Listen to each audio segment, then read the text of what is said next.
Cœur de patrimoine, Cédric Decoeur.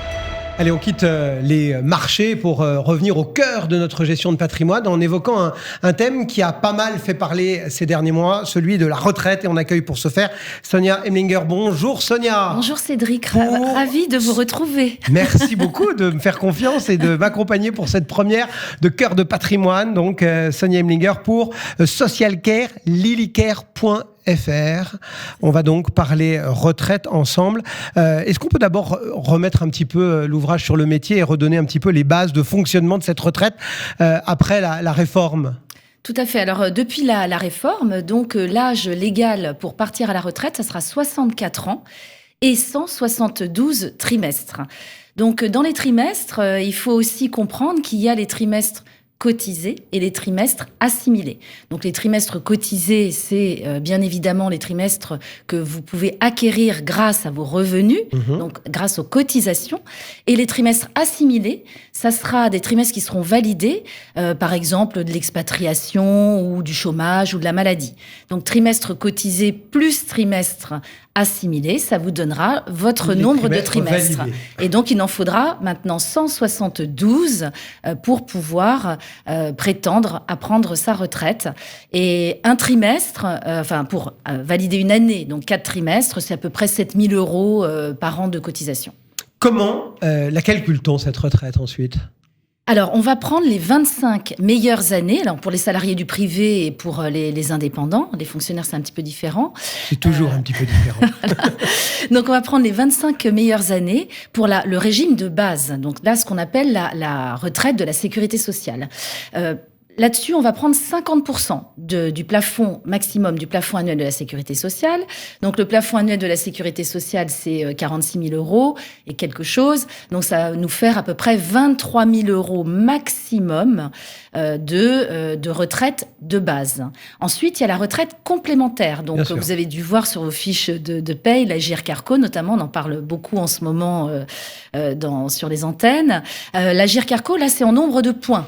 Donc là, c'est beaucoup plus simple. Si c'était pareil partout. Hein. Voilà. Donc là, c'est en nombre de points. Donc en fonction de vos cotisations, vous avez un nombre de points. Chaque année, le point est revalorisé. Donc vous allez multiplier votre point, enfin le nombre de points, par la valeur du point chaque année. Donc là, c'est assez simple. Et pour les fonctionnaires, on prendra les 6 derniers mois. Et au lieu de prendre 50% comme les salariés, on prendra 75% de la moyenne des 6 derniers mois de revenus. On parle aussi de décote, etc. Oui, alors effectivement, ça c'est la base. Mais après, il peut y avoir une décote et une surcote. Donc la décote, c'est quoi ? C'est j'ai 64 ans, mais j'ai que 160 trimestres sur 172. Donc il y aura une décote de 1,25% par trimestre non cotisé. Et la surcote, c'est pareil, à l'inverse. Donc j'ai 172 et j'ai 64 ans. Je décide de continuer à travailler, eh bien j'aurai une surcote de 1,25 par trimestre. Pour les complémentaires, il n'y a pas cette histoire de surcote puisque vous cotisez, donc vous allez acquérir des nouveaux points et vous allez donc avoir une retraite supplémentaire. Tout à fait. Bon, ça, c'est le calcul de base tel que ça se présente. Après, il y a des cas particuliers. Par exemple, si je cotise et que je décède, qu'est-ce qui se passe ? Mon conjoint, par exemple, il a le droit à quoi ? Alors, le conjoint survivant, en France, il y a une réversion. Alors, sur le régime de base, toujours la sécurité sociale, il faut avoir au moins 55 ans et avoir été marié. Donc, pas de PACS. Le PACS, ça ne fonctionne pas pour la réversion. Et il y a aussi des conditions de ressources. Donc, il faut le calculer, c'est pas toujours automatique. Par contre, et c'est 54%, pardon. Pour la retraite complémentaire, là, ça va être 60%, pardon. Et là, il n'y a pas de condition de revenu. Donc, la retraite complémentaire, donc à GIRC-ARCO, dont je parlais tout à l'heure. Autre cas possible, puisque vous l'avez même envisagé tout à l'heure en parlant des trimestres assimilés, en disant tiens, il y a l'expatriation. Si on a travaillé à l'étranger, comment ça se passe justement ? Alors, si on a travaillé à l'étranger, il y a 2 possibilités. Soit vous avez été travailleur détaché. Donc là, si vous êtes travailleur détaché de telle ou telle grande entreprise, c'est comme si vous n'aviez jamais quitté le territoire français. Vous continuez à cotiser exactement de la même façon.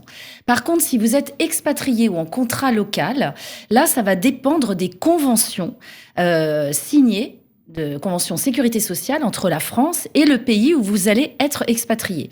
Donc, c'est comme pour les impôts, il faut se référer à un document, quoi. Exactement. Mais là, l'avantage avec les pays avec qui on a signé une convention, c'est que vous allez pouvoir récupérer les trimestres cotisés à l'étranger.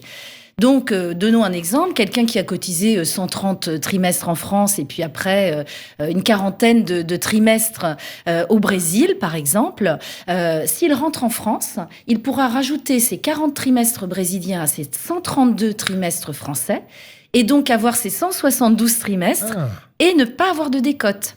Donc ça, c'est quand même intéressant. Et s'il n'y a pas de convention, là, je vous conseille vraiment de cotiser à la Caisse des Français à l'étranger pour ne pas perdre ces trimestres. Ah oui, c'est-à-dire qu'en étant à l'étranger, on peut quand même cotiser en France. Exactement. D'accord. Vous cotisez de façon volontaire à la Caisse des Français à l'étranger, donc pour ne pas perdre ces trimestres qui vous donneront après une décote. Bon, on s'est dit pas mal de choses. Sonia, malgré tout, c'est un peu compliqué. Oui. Ça veut dire que quand on commence à approcher de la fin de sa carrière, faut faire un bilan retraite, un peu comme on fait un bilan patrimonial. Oui, je conseille vraiment de faire un bilan retraite. Déjà, ça permet de savoir à quel âge on va pouvoir partir. C'est 62, 63, 64, 65, 66, 67. Et de commencer à s'organiser. Parce que souvent... Faut encore tout préparer, là, toutes ces fiches de paye, toutes ces... Alors, l'idéal, évidemment, c'est de garder un maximum de choses. Donc, je vous conseille vraiment d'essayer de conserver un maximum de documents parce que forcément, il faudra, quand vous allez regarder votre relevé de carrière, malheureusement, il y a un relevé de carrière sur 3 qui comporte des erreurs ou des incohérences.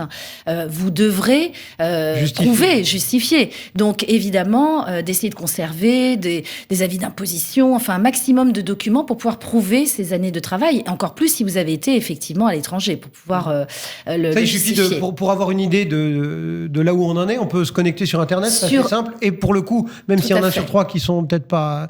En tout cas, on a une bonne idée de ce que c'est l'administration, c'est ça ? Tout à fait. Et donc là, par rapport à ce relevé, on va pouvoir recalculer